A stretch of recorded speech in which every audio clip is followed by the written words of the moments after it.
Human Biomechanics in 8-Ball Pool by Ethan Dunn. Human biomechanics can be applied in almost everything in daily life. Not just exercise. As you walk, your hands swing to help your body keep balance. As you open the door, your feet are planted against the ground. Your feet muscles and your quadriceps, along with various other leg muscles, are activated just so you can pull the door wide open. Without further ado, let's get right into the introduction of what 8-Ball Pool is. Now, moving on, we have the techniques involved in the shot of a pool ball. First of all, we have one leg forward, knee bent, and another leg at the back as to act as a base with the knee fully extended. The quadriceps on my left leg, as I put my left leg behind me, is normally flexed and it is tense. As that is required, so my body would stabilize when I take the shot and I wouldn't move too much and wouldn't feather the ball in a direction that I wouldn't want it to be. My forward leg is bent, however, so I may get to a more desirable level of the ball, so that I may be able to take a shot where my face and my chin is right above the cue stick, so I'm able to aim more accurately. So that is why the front knee is bent, to give a difference in level.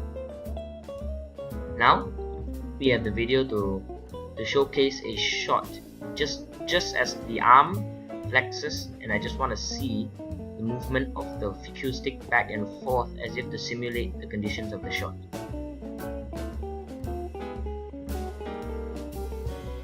As for the angle, specifics, and the structure of the shot, first we'll be going through the structure in the base of the feet. The base of the feet are very important, as your feet need to be planted, your legs need to be strong, especially on the feet area, because this is where the main phase of stability comes from in the shot. So the lead leg, the leg in front of you, has to be slightly flexed around the quadriceps section, as we need the leg a little bent so it may jut out forward, giving you a bit more level, so I can control my levels from my chin to the cue, giving me more accuracy if I need so, and giving me height if the need be. And as for my back leg, this is a very strong base related leg also. This leg is the whole base for my structure, because the back leg is what my weight leans on. The back leg gives me base so that I don't shake, so that I don't feather, and so that my hand doesn't shake, my body doesn't move as I take the shot. The quadriceps here are flexed, and the knee joint, the patella, is completely locked in by the tendons around it. Now, as for the spotter and the aim for the shot, obviously the most important will definitely be the arm. The arm is what shoots. Here we'll see that the arm does not exceed a 90 degrees. I mean, it stays around a 90 degrees because that is what is ideal for a shot. You need a 90 degree in order to get a good shot, simply because you need to isolate the shoulder joint. In pull shot, the shoulder does not move, the body does not move. The only thing that moves is simply the elbow joint. The elbow joint has to move because it's what controls the forward and backward movement of the cue stick. So we simply isolate the shoulder joint, and the only muscle that is involved in the pushing of the white ball would definitely be the biceps brachii. It would give the push of the cue stick, and with the isolation, it would create the strength required and the precision.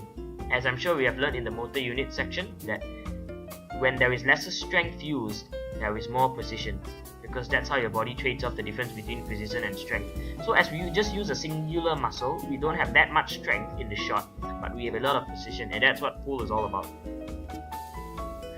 Moving on to the last part, I have my last hand here, my other hand here, not just for the bridge in the holding of my cue stick, not just the bridge here, but it also gives stability throughout, because this is where my weight leans on towards the table and in towards the ground.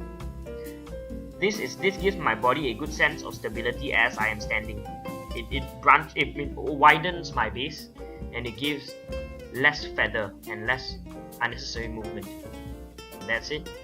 Now that that's said and out of the way, we're going to be talking about the weaknesses in my technique.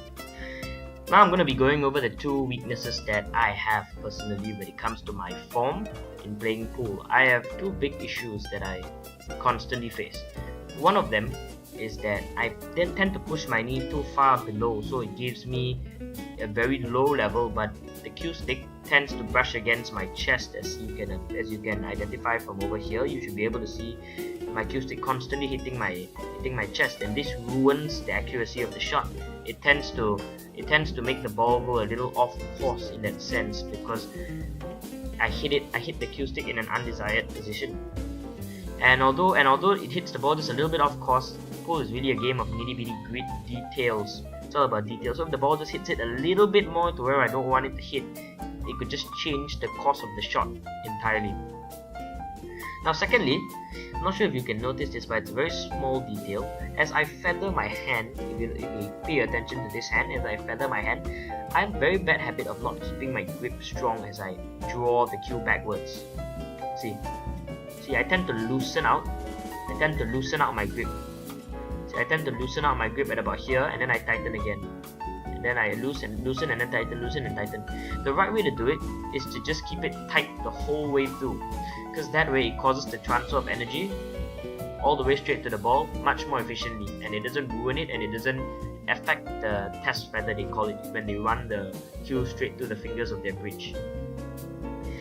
So as you can see, this is a bad break because of those two mistakes.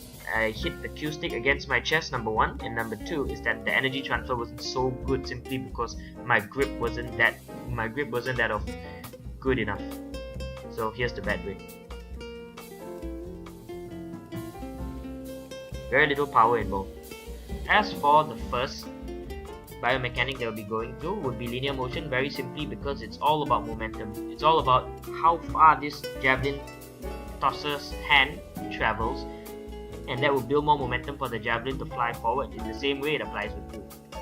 Now I'm going to be showing you what a good break and a bad break is. This, for one hand, is a bad break because the feather of the cue stick towards the ball, the distance is very short, so this would create lesser momentum, correlating with a weaker stroke, and a break needs a lot of strength. See, this is small, it's a very short distance.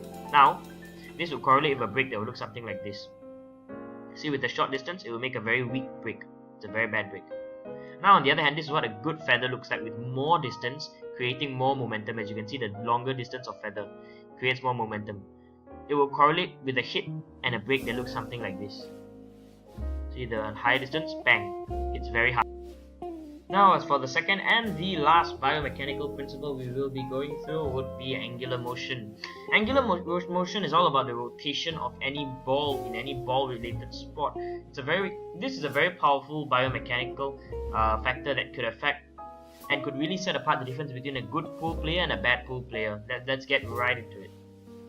Now, a pool player who does not know what he's doing, and let's just say somebody who's new, would not know how to manipulate the ball. So they would just hit a simple ball like this straight into the pocket, straight without any spin or any angular rotation at all. Let's see how it goes. So he would just hit it hard, and he would just hit the ball, and it would go in and it will stop. However, a good pool player would know what he is doing and hit the ball with a rotation of backward so that he could pre-position the ball for another shot. Like an example in this shot. See how I pre-position this ball again to move backwards.